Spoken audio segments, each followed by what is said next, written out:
Good morning, everyone, and welcome to another Borderless webinar. We're super excited to be here today to talk to you all about sponsor license compliance in 2026, what the Home Office expects, and where sponsors are slipping up. Now, if this is the first of the Borderless webinars you've joined, we'd love to keep these super interactive. I'm going to explain what that means in just a second. But what we're going to do in today's session is go really deep on sponsor license compliance and also just make this really practical and action-oriented for you. So thanks again for joining, and without further ado, we'll get started. So my name is Matt. I'm the CEO and co-founder here at Borderless. Borderless, for those who don't know, essentially is a technology system and team of expert immigration advisors that combined together will deliver you Home Office compliance, visa processing, COS requests. All of your business immigration needs can be handled through Borderless. So that's where we're coming from today. I invite my colleague Lal to introduce herself as well. Good morning, all. Thank you for joining. My name is Lal. I am the lead immigration advisor here at Borderless, and I've been in the immigration space for the last 8 years now. So if you have any questions during the webinar, feel free to leave it there and we'll cover it at the end. Thanks, Lal. And Lal's going to be handing off to Lal in just a few slides to take us through some of the key content we have here today. So what are we going to be talking about today? Well, the first thing is we're going to give you a little bit of context, data, and the numbers, and really show where we actually stand in 2026. Obviously, it's quite a ride over the last few years when it comes to sponsorship. So we're going to bring you some the latest data on numbers for 2026, and then we want to talk through specifically some of the key changes that have happened since April, and also share some of our expertise and knowledge from the front lines. Where are sponsors actually tripping up? What are the rules? What are the things where businesses are getting stuck with these matters, and where fines, license revocations are actually happening? Then we're going to talk a bit more about the Home Office and what they're actually looking for in an audit. Obviously, there's lots of things they could be asking for, and again, showing some more insight from what that looks like. And then really thinking more pragmatically and proactively about how do you actually build a compliance rhythm that lasts, right? These are not optional rules. These are rules that you need to embed into your organization, and the best organizations are the ones who can embed them well, and they're setting themselves up well for future growth. So of course, please do open any questions you have in the chat. There's a public chat, there's a private chat.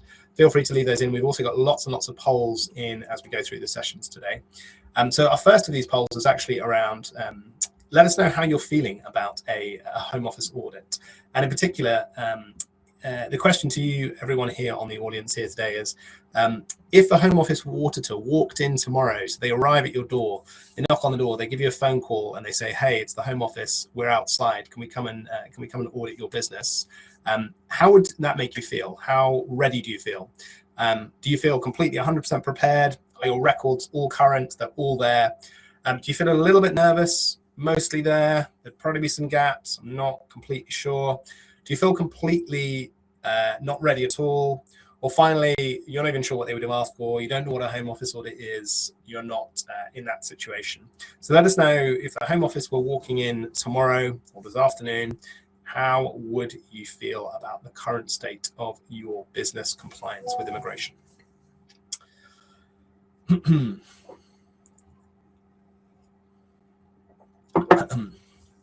So obviously the Home Office are doing a lot of unannounced audits, inspections. I'm going to give you a number in just a second about the number of sponsor licenses being suspended and revoked. But of course, before that sponsor license gets revoked or suspended, the Home Office do come and audit businesses. So how are you feeling if the Home Office auditor walked in this afternoon or tomorrow? How ready do you feel for that audit? Are your records in really good shape? You feel 100% confident and prepared? Do you feel like in an okay position, but you think there might be some gaps or some things that you wouldn't want to be talking about with them? Do you feel not ready at all, or you're not sure what they would ask for? Thanks very much for sharing that. It really helps us to build the right content for future webinar sessions, and obviously, of course, some of the things we're going to be talking about today as well. So I've already mentioned this before, but it's really changed shape in 2026, the nature of compliance. So there's a lot more scrutiny now on sponsor duties. They've tightened the sponsors' duties 3 times in the last 6 months. And whilst we've seen those expectations change in the market, most of the businesses that we're talking to when they first joined Borderless, those records aren't necessarily in that shape. A lot of people are unaware of some of the changes that have happened and the tighter rules and requirements around this. So this is a fine that can be issued to a business for per illegal working breach. So any kind of compliance or sponsorship breach, the government can issue a fine of £45,000 for that breach, and that's per worker. So any particular breach could be fined £45,000. And then if you repeatedly breaching, it can be £60,000 for each breach. Now, I think we've got some data towards the end of the webinar showing some numbers in the hundreds of thousands of pounds that some organizations have been fined as a result of this. But these numbers are pretty big. I don't know about you, but if the business was faced with this kind of level of fine, that would be a fairly scary number. So this is the kind of what we're seeing from the Home Office in terms of its willingness to issue fines and penalties, about £89 million of them in the last 5 years, and the bulk of that coming in the last 1 to 2 years as well. So a much, much bigger number in terms of the amount of fines that can be issued. And this is also the number of sponsor licenses, 1,545 sponsor license revoked in the first 3 months of 2026. And that's actually a number that before, and I don't know if we have the chart in this webinar, that number is significantly on the rise. A couple of years ago, that was about the pace for the entire year. So in 1 quarter, the Home Office has revoked and suspended the number of sponsor licenses in the first quarter of 2026. And also, if we continue at this rate, we're actually going to be at a double last year's count. So this is running for about 6,000 a year. Last year, the number was about 3,000 sponsor licenses, and in 2024, it was about 1,500 sponsor licenses that were revoked. So you can see the magnitude of these changes and the willingness of the government to actually go in, see what businesses are doing, how they're operating, and come in and revoke those sponsor licenses accordingly. So these breaches don't obviously just cost the business money. They have really, really significant implications for the business, who it can employ, the existentiality of the business. So what does that actually look like? Downgrade from A to B. You actually are unable to assign a new certificate of sponsorship. So this means you can't hire any new sponsored workers. So if you have hiring plans, if your business gets downgraded from A rating to B rating, you must fix those breaches. You need to get back onto an A rating before you can actually assign new certificates of sponsorship. A suspension, that's a more significant category, of course. You get 20 working days to respond to that suspension, and equally you can't issue those new sponsorships while it stands. So then that's a fairly serious point at which the business could be subject to. And of course, if the license is revoked, that means the license is gone, which obviously has very existential implications for the sponsored workers. Their ability to work for your business is now ended immediately. So they can no longer work for your business. You can no longer legally employ them, which means they would need to find new employment, typically within 60 days. And of course, if the business loses a portion of its sponsored work, those sponsored workers overnight, that can obviously have big implications for service delivery on the other side. So these are the different categories that we can typically see. But as you can imagine, all of these categories cost a lot of time, a lot of money, and a lot of effort to fix and remedy. And of course, revocation doesn't just stop with that next hire. It makes all of the existing hires that you've made much more challenging. So if sponsored workers have that permission to curtailed, that means they only have 60 days to actually find a new role in the UK, which is, you can imagine, a really, really short space of time before they would technically need to either find a new sponsor or leave the UK entirely.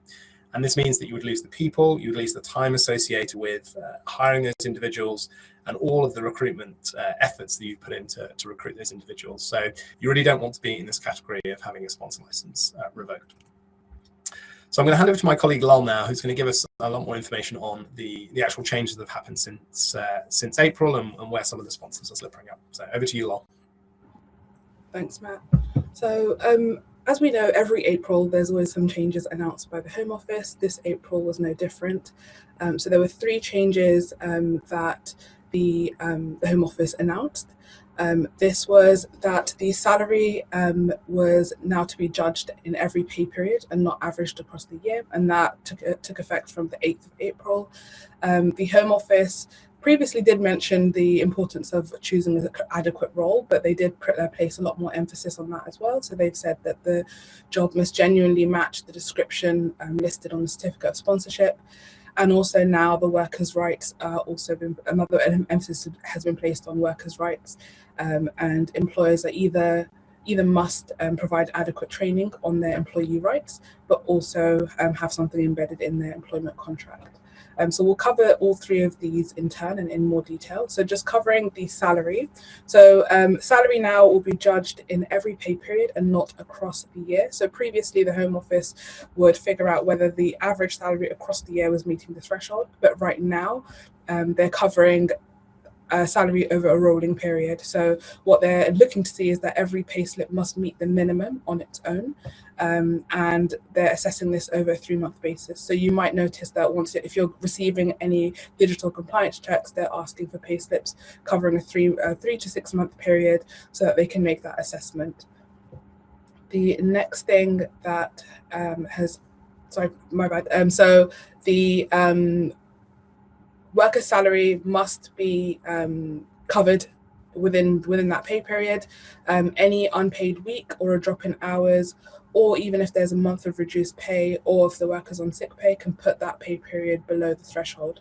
What the Home Office will do is they will look at the HMRC records and see what that worker has been paid in line with what you've declared on a certificate of sponsorship. The next thing that they will do is also check the SMS to see if there is a corresponding report where you've listed any reasons for there being any period of unpaid leave. If they can't see that there's a report being made, that's where you'll find yourself in a precarious situation when it comes to compliance. So it's very important that if you do have any periods where a worker is being unpaid or you're relying on reduced pay, then you must have that report on the SMS to provide the Home Office with that necessary context. So there's a few things that you must communicate. If you don't do payroll, there's a few things you need to communicate. You need to communicate to the payroll team or the finance team. So what you need to see is whether every sponsored worker is meeting the minimum threshold. And that is with every pay period. So it's worth looking at timesheets. It's worth communicating with those who are setting the rota schedules. It's also really important to have a look at that total pay that's being paid. If you have any systems and flags in place, that'll be really helpful to have in mind.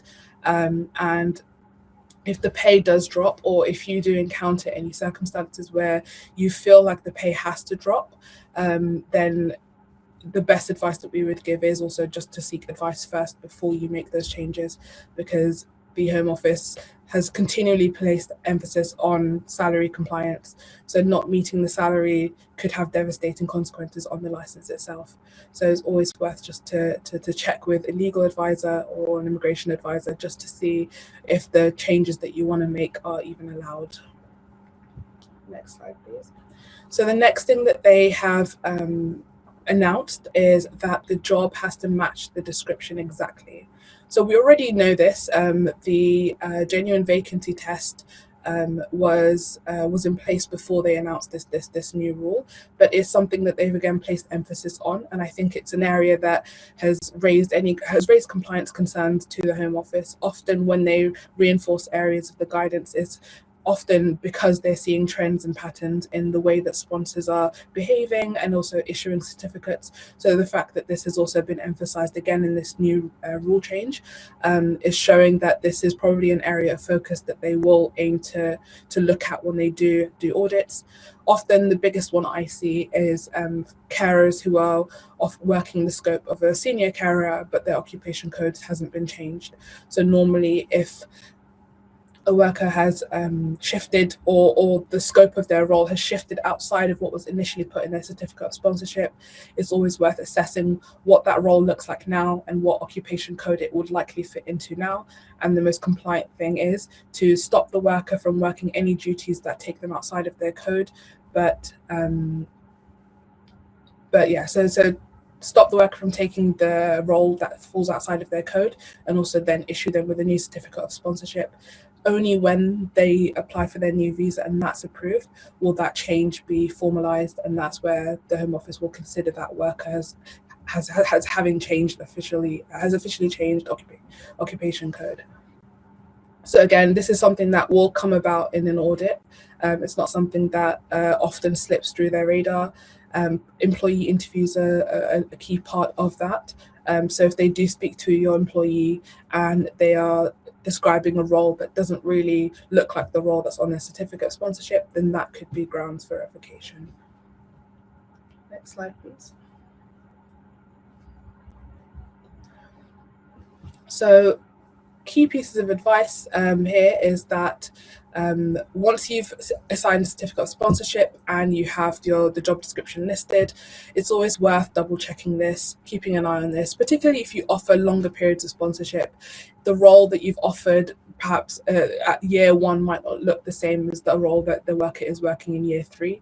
So it's always worth double checking, adjusting job descriptions, job roles. That's something that we can assist with here at Borderless in terms of choosing the adequate occupation code for the role that you want to sponsor for. The Home Office has a classification tool, and that's something that they utilize when it comes to assessing whether a job is meeting the occupation code. So if there is a job that you have in mind, it's always worth putting it into that classification tool to see what occupation code it tells you. But even then, you have to go that step further to even see if that role is sponsorable. So again, it's always worth double checking with not only yourself as the authorizing officers, but also with other members of the team to make sure that the worker sticks strictly within the scope of their occupation code. Next slide, please. So now another key change that has taken place is that you must keep evidence that you've told the worker of their UK employment rights. So this is currently the shift that we're obviously seeing in recent times, where the Home Office is looking to protect a lot of the workers who are exploited in this industry. So making sure the worker, all your employees are aware of their rights under UK employment law is critical to achieving that mission. So the Home Office proposed two things in the guidance. One was that you assign or you schedule regular training sessions to new employees and existing employees in terms of what their rights are under UK law. Similarly, having something baked into their contract or having materials that they can refer to assess whether or not, essentially just see what is binding on you as the employer and what they are entitled to in their employee rights. Next slide. So in terms of where it slips, we see that usually the authorizing officer or the person in charge is often the one that's just aware of what's going on. Or it might be whoever's assigned to managing the employees day to day. Often that information doesn't travel across the board to the people that are managing the license. So it's important to have that flow of communication when it comes to making sure that all the rules are adhered to, that everyone is aware of what needs to be done, particularly with the employees as well, that they are aware of what their visa conditions are, they are aware of what the terms of their sponsorship are as well, so that if anything changes with their circumstances, they're also letting you know as well. Similarly, when it comes to the flow of information, having everything in one file, a lot more easier. Slide.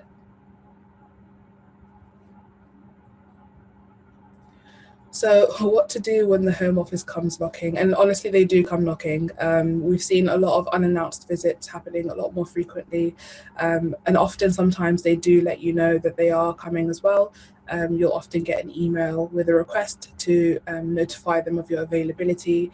And often what they like to also see is a few workers as well be made available on the day of an audit so that they can interview your staff. Next slide, please. So yeah, so they don't always warn you. Often, if they suspect that you are not trading or you are not a genuine business, or that they can't find your business premises, this is where they often show up unannounced, because they would like to see that the business actually exists. And in those days that they will interview your staff on the day as well, sponsored workers. They'll ask to see your license, and they'll speak to the authorizing officer in terms of how you manage your SMS. It's almost like they'll quiz you on your duties as their sponsor as well. So often these unannounced visits are quite stressful, and often you might not be prepared to give answers on that day, but those are the answers that you'll be assessed on. So it's always making sure that that at least your compliance is at a stage where if they do show up unannounced, that you have the evidence to back up everything that you're stating, and that also you're aware of your sponsor duties as well as the authorizing officer or the individual who's in charge of the license. So what the officer is usually looking for in these instances is right to work. This is critical, and it's one area that a lot of the times the enforcement officers with illegal working and the Home Office, the compliance checkers, are also collaborating with, in terms of if they do see that right to work checks are not done correctly, then they will let enforcement teams know as well. So it's about avoiding fines. It's about protecting yourself, particularly with right to work. Record keeping, that's another area that they want to see that you're being diligent on. There's areas of the guidance that is specifically designed to cover what your record keeping duties are, what documents you must keep in file. And again, on the day of an audit, you are required to provide those documents and that evidence on hand. I've seen cases where the Home Office isn't impressed when sponsors fail to find documents, or it's lost in a sea of emails. So what they want to see is that everything is in one place, and that if requested, it's there and presentable.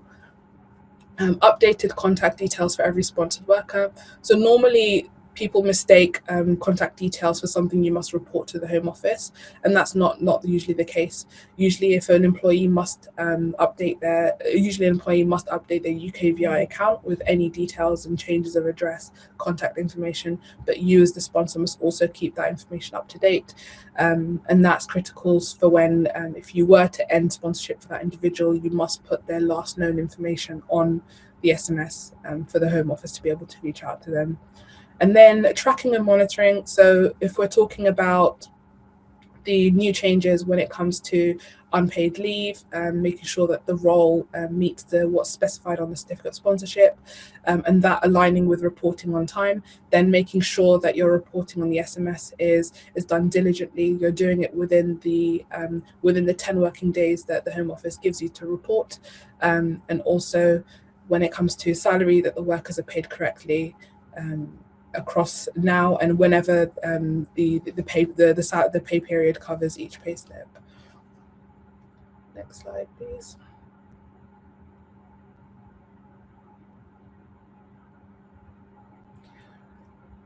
So I think I mentioned this slightly before, where the Home Office can be watching you without your knowledge.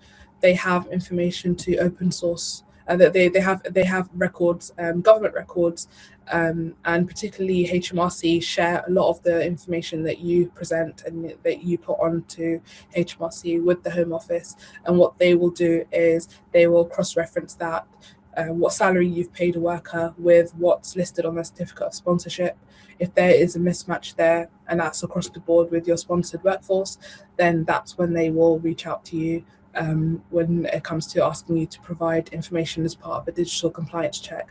So it's again making sure that if you do have instances where the salary has dipped below the threshold or doesn't really meet the threshold, that either you've reported it to the Home Office where there is a discrepancy or there is an instance of reduced pay, or if that worker is taking a period of unpaid leave or sick leave, that you are also having that corresponding report on your Home Office, on the SMS. So just touching on the deadlines that a lot of people forget and a lot of people mistake. So we see, most changes in terms of a worker's terms of sponsorship must be reported within 10 working days. And that's 10 working days after the event has taken place. So often I see that reports are being made where the worker's on suspension, and often though at that point, if the worker hasn't officially been terminated, it's too early to make that report. You must assess whether that suspension is paid or unpaid, and that's when you need to report accordingly based on that.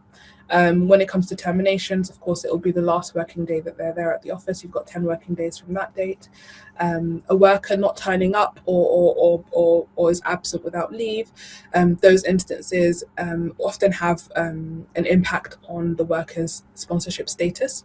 So usually if the sponsored worker hasn't turned up to work, has been absent for more than 10 days without leave, or similarly there's a delayed start date by more than 28 days, that's where you'll have to find yourself assessing whether the sponsorship itself is viable. And then when it comes to business changes as well, organization changes, you've got 20 working days to make sure that any changes are reported to the Home Office.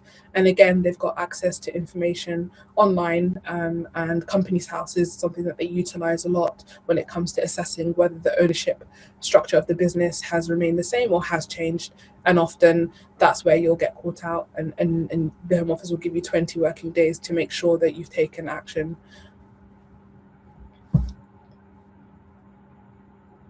So we are going to be covering a poll right now. So just to assess and see how you're keeping on top of your sponsor compliance. So we've got a few options here. So we've got spreadsheets, calendar reminders, HR platform, if you use Borderless. Honestly, if you track dates by memory, or if you're using solicitors to help you track sponsorship. So let's have a look. I will give you a few seconds to put those answers down. So there's a lot of spreadsheets and calendar reminders, HR platforms.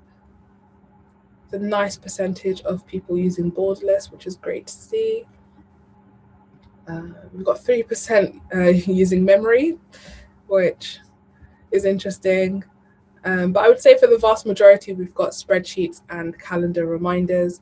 As much as I would say that is an effective way of keeping on top of things, I think sometimes it can be too much for one person to manage or a few people to manage. It might be better to have a system in place that is triggered. It will give you automatic reminders. You don't have to keep it as updated as you would with a spreadsheet. There's less room for error when it comes to input of information. We've actually got 3% using solicitors. So I think the vast majority, from what I can see, are using spreadsheet and calendar reminders.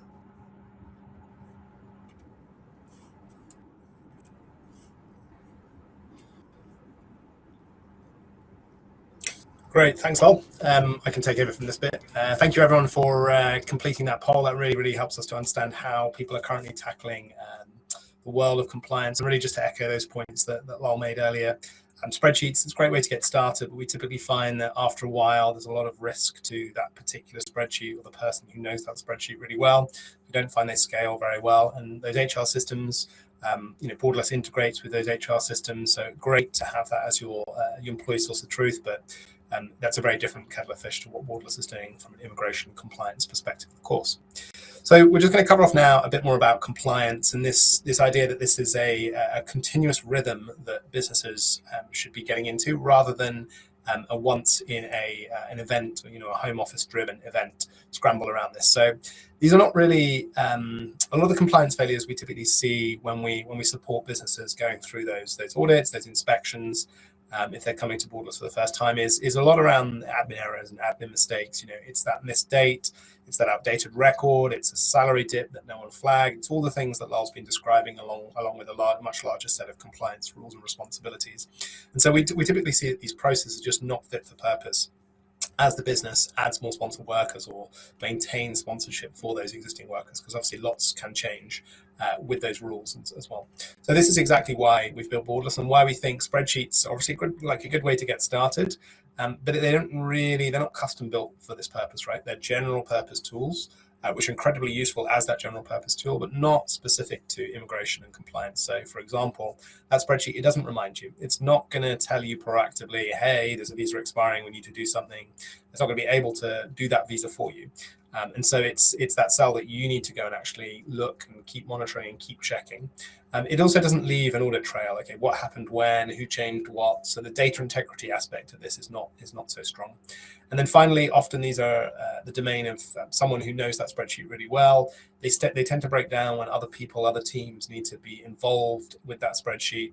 If someone's off sick or on holiday, key dates can get missed. And that means the knowledge is essentially not really embedded across the organization. It's siloed into that spreadsheet. So that's typically what we see from a spreadsheet perspective. And I think this is the really one of the rhythms that we've built into Borderless. It's about continuous real-time monitoring and understanding exactly, where are we at from a salary compliance perspective? Are we on top of all expiry dates across all cases, all documents? Are these checked on an ongoing basis, not on a yearly basis? Does it have all the dates? Are they all evidence? Is that record and audit trail completely there, so you can actually produce that if the Home Office asks, hey, can you tell me about this individual sponsored worker? What's their history? What's their journey through your organization over the last 2, 3, 5 years? What does that look like? Lots and lots of ownership, so clear information, reminders before deadlines, so you can take actions before things become compliance problems, and then making sure there's a shared source of truth across the organization for all those different teams to be able to actually interact with a system that can handle this. And so this really ultimately comes down to the accountability for the business. There's one named individual accountable for sponsorship within your organization. That is the authorizing officer. They are ultimately responsible to the Home Office if things go wrong. And so making sure that that person is well enabled to be able to confidently say, our business is compliant. I know what our compliance score is. I can see where any potential gaps are. We've got processes in place to fix those gaps. We have fixed those gaps. That's exactly the position the authorizing officer wants to be. It's not scrambling, brought into a room if the Home Office are coming to make sure that the business is compliant. So ultimately that rests with the authorizing officer. And this is exactly why we've built Borderless in the first place, right? So it's this end-to-end system for all sponsor license applications, all work visas, all the way through to settlement as well, and making sure that you can actually get a proactive, compliant notification of all information to see exactly what that position is, tracking all of the key information, reporting on deadlines, reminding you before things become issues, an audit-ready check of all sponsored workers, leveraging lots of AI across the platform to make sure things are checked on a continuous basis. So what a great example of this is you can upload your entire worker payslips, maybe that's 100 sponsored staff, into Borderless straight away, and Borderless is going to scan 100 pay slips, and it's going to match that against COSs, and it's going to tell you, hey, are there some issues here? Are there some deductions which are potentially non-compliant? And of course, this gives you complete confidence in your compliance position as a business. And we're really proud to be working with a great many organizations to do this. We're supporting more than 600 businesses across the UK, 13,000 sponsored workers protected on Borderless. And the fact that we're able to get those businesses to a 95% plus compliance score on average within the first 3 months of working with Borderless, when they're typically starting maybe with 40, 50, 60% compliance scores, is, I think, real testament to the system we've built to be able to improve compliance for organizations. And this is something that we typically see from let's take a specific example here, COS approval rates, right? So the typical industry average for approving a COS request is about 30%. With Borderless, we've got a 96% approval rate on certificate of sponsorship requests. That's in full on-time grant of the exact number of COS that an organization was looking for. So a really, really big uplift. And I think this really shows how comprehensively we understand businesses, how uniquely we craft COS applications, and therefore, the success rate we have with the government, making sure that those COSs, critical things that you need to renew sponsorships or make new hires, are delivered on time and in full for businesses to make sure that you're not blocked from a business perspective. Having lots and lots of COS requests every week, and lots of individual COSs, of course, secured through Borderless as well. And this is one of the quotes from a business that we've worked with.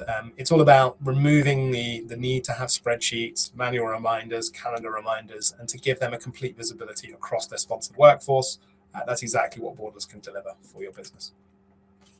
So really to recap the presentation, we've got about 5 minutes or so for questions as well. So do please put the questions in the chat if you have them. Reminder of where we stand. So salary is judged every pay period. Now, so make sure the payroll team know that. The job has to match the COS, and that needs to stay up to date as that worker moves within your business. So anytime that individual, that sponsored worker, is changing roles, changing responsibilities, make sure you're looking back at the COS to check those still compliant, because that can result in potentially big breaches. And you need to make sure that workers have that clear evidence they've been told their rights. So make sure that process is documented as well. Is really, really important. And so we've got a couple of handy resources for the audience here today. So if you'd like a guide on Home Office audits, checklists, if you want to have a really handy, I think it's 2 or 3 pages checklist of how to best prepare for an audit, you just scan the QR code on the left. You're going to be able to see exactly what you're going to need to do to make sure you're fully prepared, fully on top of everything. So that's on the left-hand side. If you'd like to speak to the Borderless team, it's on the right-hand side. You can just scan that QR code, or you can go to the Borderless website, and you can actually select a time directly today, tomorrow, later in the week, whenever suits you best.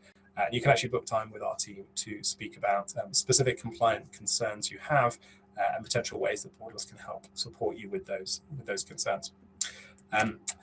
Finally, so we're going to turn to Q&A now. So I'm going to hand over to Lal to summarize some of the key questions, pick them up. We've got about 5, 6, 7 minutes to do that. And of course, while we're going through those questions, if you do want to speak to the Borderless team, it's just that QR code here on the screen.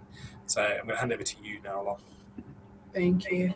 So we have had a few questions around the pay periods and what that looks like specifically.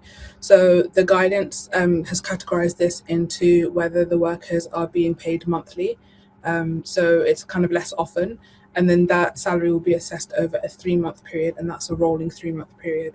And then if the workers are being paid more frequently, so if they're receiving weekly pay, then the salary compliance is assessed over a rolling 12-week period. And that's the pay slips that they will request when it comes to the digital compliance check. We have had some questions around, Maxine asked, can a provider use the SMS to inform, I guess, the Home Office that a carer has progressed to senior carer and so will have a new occupation code and salary? So yes, you can report it against that worker's existing certificate, but what you need to do also is then go that step further and assign that worker with a new certificate of sponsorship.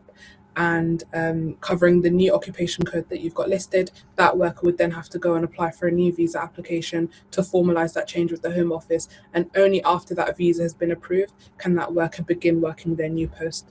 So it's really important that the worker isn't working the new role up until that new visa has been approved. And if you have concerns around the immigration skills charge that you paid, you can get a refund on the previous amount if there is some time left on that worker's visa. So that amount is recoverable. So the important thing is that you assign a new certificate of sponsorship. Ruth asked, in terms of curtailment, if a worker doesn't receive a curtailment letter, can they carry on working for their sponsor? Some workers haven't received curtailment letters for over 12 months, even though that's not encouraged or disallowed. So if this is in the context of supplementary employment, then the worker must still be meeting their visa conditions. So if their visa's been curtailed, then I would assume that their visa, that they're not meeting their visa conditions, or that they're not being sponsored by their current sponsor, at which point that invalidates the right to work. That might come back as positive.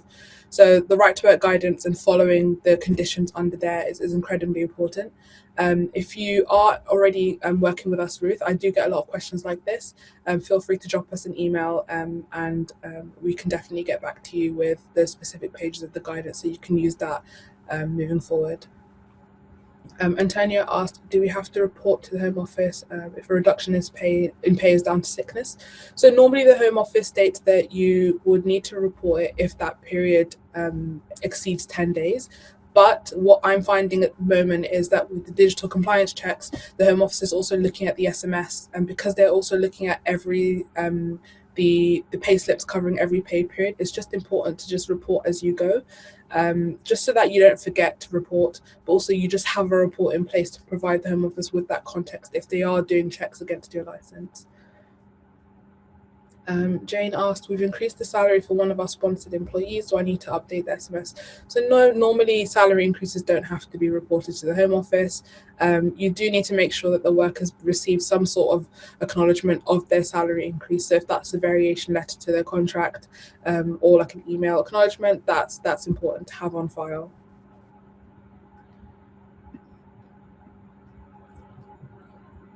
So Heather asked, do we have to report 1 week paternity leave, reduced pay as the government guidelines still say reporting authorising absence? So I would say with this again, although the guidance does specify that, with the frequency that the Home Office is sending out digital compliance checks, and because they're also utilising the SMS reports for context, I think it will be better advisable for you to report as you go. So if you do know that period that the worker is on is taking paternity leave, I would say report that anyways, report the duration as well, because that's valuable context for the Home Office if they are doing checks against the license. Farah asked, do we have to report a sponsored staff member's new home address? So no, that's not under the list of things that you need to report. The worker would have to update their UKVI account. You would have to keep your employee records up to date, but that's about it. Jane asked, do you know if the ongoing rates will increase in 2026? Nothing yet has been announced about any increases in the rates. We have passed April now, so usually April is when they announce any increases to the salary thresholds, and that hasn't really changed. So I would assume that for the rest of this year, the salaries will probably remain the same.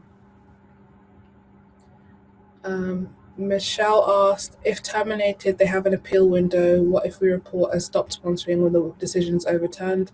So there is an option that if you did report a termination of a worker's leave, that you can withdraw that notification. The only thing is sometimes if there is a long duration between the report and the initial report and when you've asked to withdraw that report, the worker might have received a curtailment letter, at which point it might be worth assessing how long that duration is with the appeal window, and assessing maybe whether you need to report that worker as receiving unpaid leave or paid leave or suspension or whatever it may be, and then later reporting the official termination date after the appeal period has passed. There's a question in here from Paul. I can jump into this one, Lyle. So Paul's asking, they only got 3 staff who are sponsored. Are the cost tailored? So yes, Paul, we do have different plans available. Plans for companies with about 1 to 5 sponsored workers, 5 to I think it's about 25 or 30, and then sort of 30 plus, 50 plus. So yes, if you've got time with the team, you'll be able to speak exactly about what you're looking for and how we can support. We support businesses of a range of different sizes. We're getting a few more questions around whether workers can work 20 hours. So with this, again, you need to assess. Usually the best advice I can give is have a look at what the terms state when the worker provides or when you do a right to work check, because usually that will specify what the worker is allowed to do. It will also say that if a worker is allowed to do 20 hours, but it does say that it's subject to that worker still receiving their full pay, their hours, and they're still sponsored by their current sponsor. Often you'll find that with displaced workers, that won't be the case. So as much as you would like to offer a displaced worker 20 hours to help them out, it goes directly against the requirements for supplementary work, but also the requirements under right to work. So it's about assessing whether or not you want to take that risk. And I think it's probably not worth that risk because the implications of illegal working is far more severe and to the license itself. So if you have any scenarios or situations that cover or that are within that realm, feel free to drop us an email. We can definitely support you with this and give you the best advice for the business moving forward. Nice. Well, I'm just conscious of time. Is there maybe like one final question you want to pick up of the remaining questions? Particularly you wanted to draw on? A few of the questions that seem quite specific, so I think they probably would be best addressed in an email. So that we can probably get more context from you and then also give you the best advice with the guidance in mind. Sounds good. Cool. Thank you very much, everyone, for joining. If we didn't have time for your question, of course, drop us an email or grab time with the team here. You can just book directly to speak to us.